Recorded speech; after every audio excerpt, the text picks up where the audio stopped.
Pessoal, deixa eu trazer uma informação aqui sobre o Irã, que alegou autodefesa em Israel e pediu uma ação da ONU. Fato é que o Ministério das Relações Exteriores do Irã disse que apenas bases militares e de segurança israelenses foram alvo do ataque e que, portanto, a operação defensiva está de acordo com o direito à autodefesa.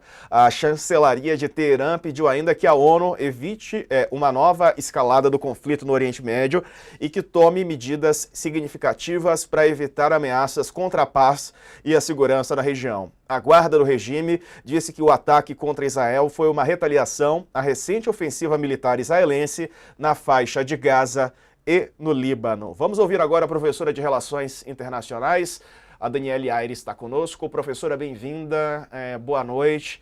Quero te perguntar sobre a situação militar do Irã, né? Houve esse ataque, nenhum morto. O Irã, qual que é o potencial bélico do Irã? Por exemplo, a capacidade de produzir ou de atacar com armas nucleares. Qual é a capacidade do Irã neste momento? Em que medida esse conflito escala, né, a guerra presente no Oriente Médio? Boa noite. Boa noite, Diego. Boa noite a todos que estão ouvindo. Eu acho que a gente tem que ter uma compreensão. O Irã é uma das principais forças militares da região do Oriente Médio, mas, obviamente, é uma força militar menor do que a força militar de Israel. A potencialidade efetiva do Irã está concentrada nesse tipo de armamento que nós vimos ser lançados, tanto nessa ofensiva como na última ofensiva em relação aos drones, ou seja, é uma artilharia aérea com capacidade de chegar rápido ao território de Israel e que pode causar alguns danos desde que tenha sido empregada com um certo grau de surpresa ao sistema Iron Dome de Israel. O que nós estamos vendo, o que se acompanhou desde hoje à tarde, é que o Irã parece fazer ataques que tentam mostrar que ele está preparado para uma conflitualidade.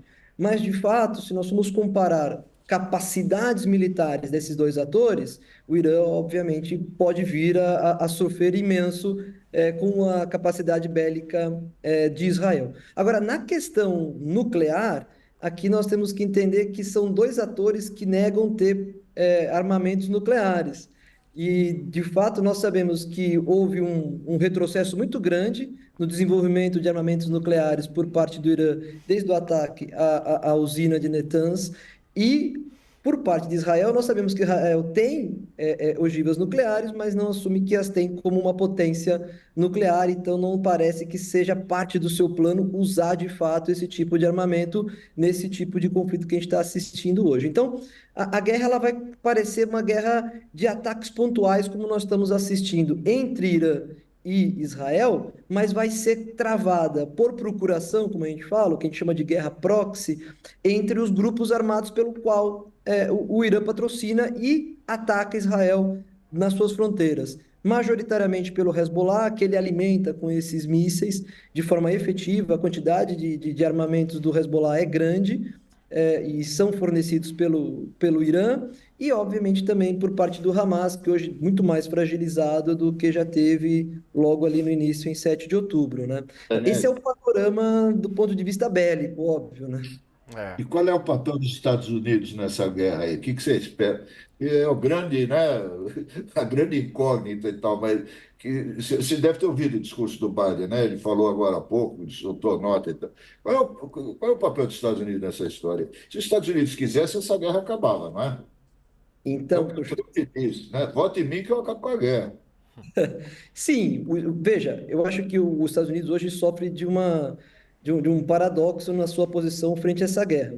A primeira é que é óbvio, ele é o grande ator internacional que tem capacidade de terminar com essa guerra por duas questões. A primeira, pelo seu recurso militar e, obviamente, seu peso internacional. A segunda, porque ele é o grande ator parceiro de Israel naquele espaço geopolítico. E ele teria a influência de fazer com que Israel, de alguma forma, retrocedesse nas suas ambições. O paradoxo está que ele não está conseguindo fazer isso. Ele está sendo incapaz de fazer, principalmente que o seu maior aliado, de alguma forma, retroceda nas suas ambições. E isso também é alguma coisa que seja um ganho e uma perda para os Estados Unidos. Porque é um Professora, ganho porque está ficando, perdão?